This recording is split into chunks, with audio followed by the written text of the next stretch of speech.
Assalamualaikum warahmatullahi wabarakatuh. Apa kabar semua? Mudah-mudahan kita dalam keadaan sehat walafiat ya.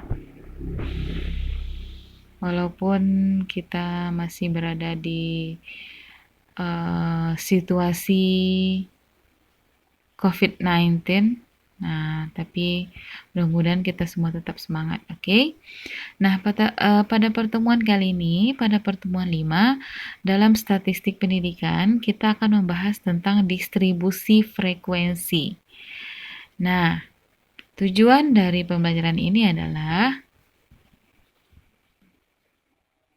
tujuan instruksional umum dari perkuliahan kita pada hari ini adalah yang pertama, mampu memahami konsep dasar distribusi frekuensi, mampu memahami distribusi frekuensi tunggal, dan mampu memahami distribusi frekuensi kelompok.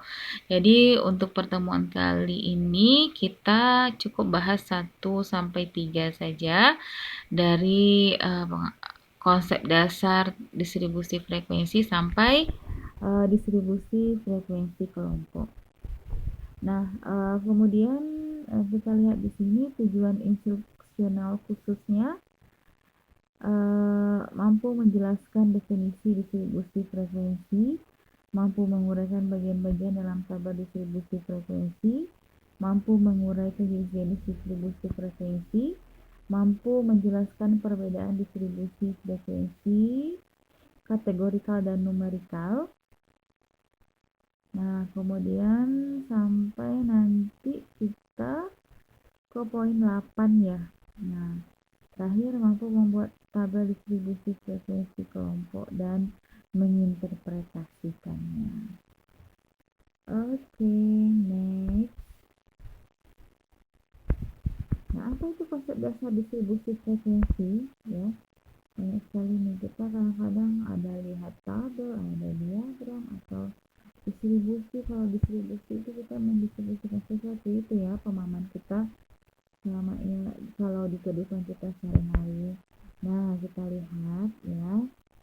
Nah, distribusi frekuensi atau tabel frekuensi merupakan susunan data menurut kelas interval tertentu atau menurut kategori tertentu dalam sebuah daftar.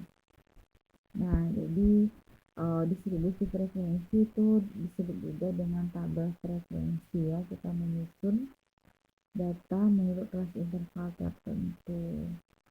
Nah, kemudian kenapa kita harus buat distribusi frekuensi? Nah, yang pertama alasannya adalah menyederhanakan sekumpulan data yang jumlahnya besar.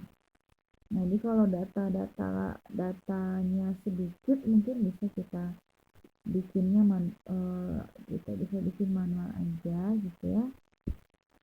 Nah, tapi bagaimana kalau datanya banyak? Nah, tentu pusing kita ya. Misalnya ada datanya sampai ada lebih dari 50-an gitu ya. Nah, sampai dong kita bikinnya 1-50 atau 1-100 gitu. Nah, kemudian yang kedua alasannya adalah memperoleh gambaran mengenai karakteristik data. Nah, nanti kita bisa lihat ini datanya seperti apa, karakteristiknya seperti apa gitu ya, data yang mana ini gitu. Kemudian yang ketiga, dasar untuk membuat grafik. Nah, dengan adanya distribusi frekuensi memudahkan kita untuk membuat grafik seperti histogram dan lain-lain. Oke, lanjut next.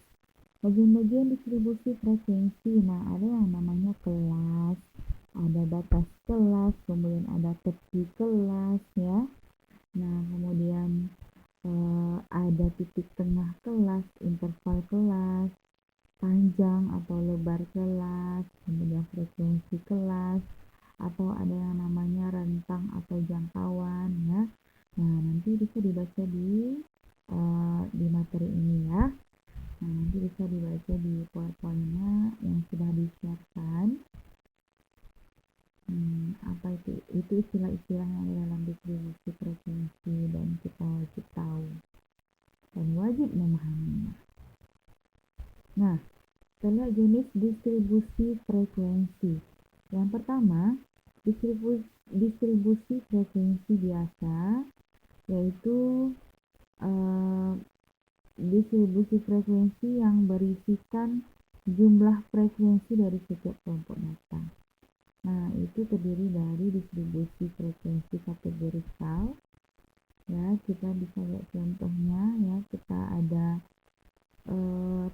pembagian kelasnya berdasarkan macam-macam data, ada golongan data yang dilakukan secara kualitatif ya. Nah, coba kita lihat yang kategorikal. Ada jenis barang dagangan, ada beras, jagung, kedelai, kemudian jumlah penjualannya ada 75, 65, 85 dan totalnya 225. Nah, kalau bentuknya seperti ini itu disebut dengan distribusi frekuensi kategorikal. Nah, kemudian yang kedua itu distribusi frekuensi numerikal. Numerik ya, kalau numerik itu ya udah jelas itu angka ya. Nah, distribusi frekuensi yang pembagian kelas-kelasnya dinyatakan dalam angka. Nah, kita lihat nih pada data umur mahasiswa ya. Kalau kemarin kita bikin histogram dengan apa? Dengan berat badan sama tinggi badan ya. Oke. Udah paham ya mengenai yang kategori, udah jelas banget contohnya sama yang numerikal. Oke, lanjut kita masuk ke distribusi frekuensi tunggal. Nah, bagaimana itu? Nah, kalau kita lihat dari pengertiannya, distribusi frekuensi tunggal adalah distribusi yang tidak menggunakan interval, ya, golongan atau kelompok di dalam penyusunan tabel distribusi frekuensinya. Nah, kalau dari arti katanya aja, tunggal berarti ya tidak masuk ke dalam kelompok gitu ya, berdiri sendiri dia. Nah, kemudian tabelnya dibuat dengan cara menggabungkan data yang sama ke dalam satu kelas, kemudian dihitung frekuensinya. Nah, kemudian berikutnya kalau data tunggal ini biasanya dinyatakan dalam bentuk daftar bilangan. Ya, namun terkadang dinyatakan dalam bentuk tabel distribusi frekuensi. Oke, kemudian tabel distribusi frekuensi tunggal ini merupakan cara untuk menyusun data yang jumlahnya relatif sedikit. Nah, jadi inilah nanti yang akan membedakan antara data tunggal dengan data kelompok ya. Kita menyusun datanya, kalau data tunggal itu lebih sedikit datanya seperti itu. Baik, kita lihat contoh ya.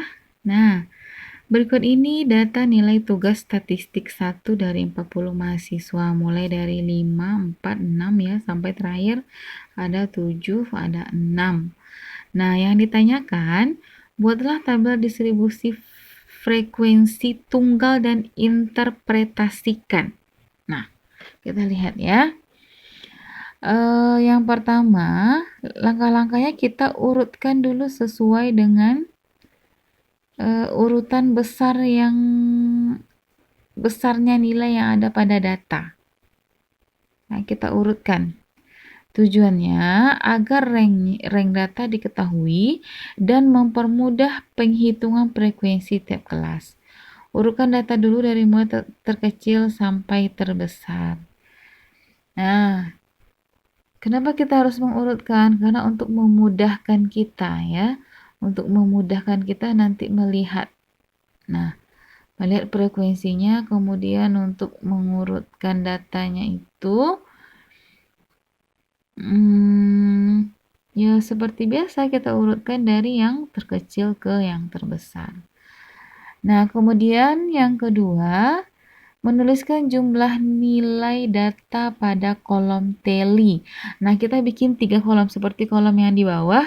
Ini kita bikin 3 ya. Kita bikin 3, belum. kita bikin 3 kolom, ada nilai, ada telinya, ada frekuensinya. Nah, tapi nanti kalau pada soal atau pada lomba jawaban itu nggak ada telinya lagi ya, atau pada soal biasanya nggak ada telinya. Nah, ini kita tuliskan ya untuk menggambarkan angka. Nah, kalau teli rasanya udah tahu ya. Nah, berapa buah angka 3-nya kita tulis di sana. Oke, untuk angka 3 ada berapa? Ada 1. Nah, tulis 1, kemudian angka 4 ada berapa?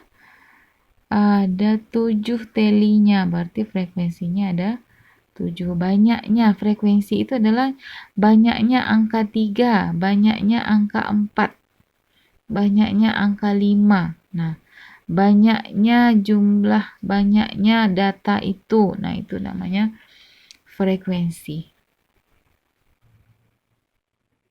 Nah, interpretasinya adalah kita bisa melihat mencari yang namanya means atau nilai tengah ya, atau nilai tengah atau rata-rata ya. Means itu sama dengan rata-rata. Yang pertama, ada 40 mahasiswa yang mengumpulkan tugas statistik 1. Nilai tugas terendah adalah 3 dan tertinggi adalah 10. Nilai 6 adalah nilai yang paling banyak diperoleh oleh mahasiswa, yaitu ada 10 orang mahasiswa. Mahasiswa yang mendapat nilai 3, 9, dan 10 masing-masing 1 orang. Ya.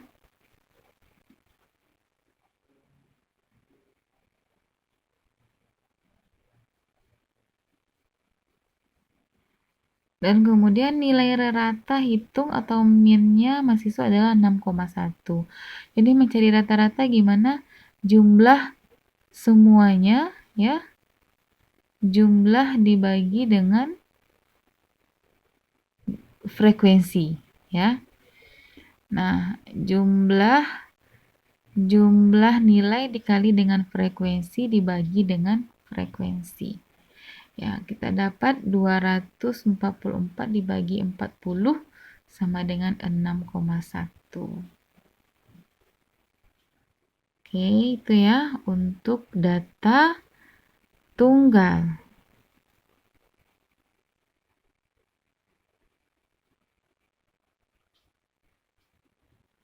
Nah, untuk latihan ya, untuk data tunggal, untuk latihan nanti kita akan berikan pada video berikutnya, yaitu baik untuk yang contoh untuk data tunggal maupun data kelompok. Nah, sekarang kita next dulu ke data kelompok. Nah, bagaimana distribusi frekuensi data kelompok?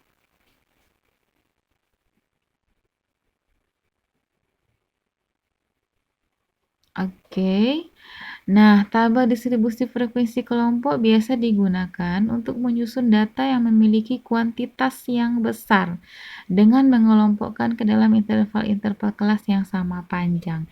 Jadi apabila data yang jumlahnya besar dibuat dengan menggunakan tabel distribusi tunggal, maka penyelesaiannya akan panjang sekali. Makanya kita buat dengan tabel distribusi frekuensi kelompok. Nah, ini ya. Nah, ini datanya. Nah, nilai ujian statistik 40 mahasiswa. Nah, ada langkah-langkahnya. Langkah-langkahnya yang pertama adalah kita urutkan datanya terlebih dahulu. Kemudian kita cari rentangnya. Kemudian kita tentukan banyak kelasnya berapa dengan rumus yang ada. Dan kita tentukan panjang atau lebar interval kelasnya. Kemudian kita tentukan batas bawah. Ya, batas bawahnya. Kemudian kita tentukan nilai tengah.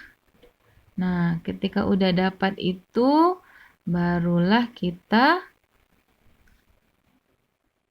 Nah, kita tuliskan jumlah nilai data pada kolom tally dan menuliskan angkanya pada kolom frekuensi.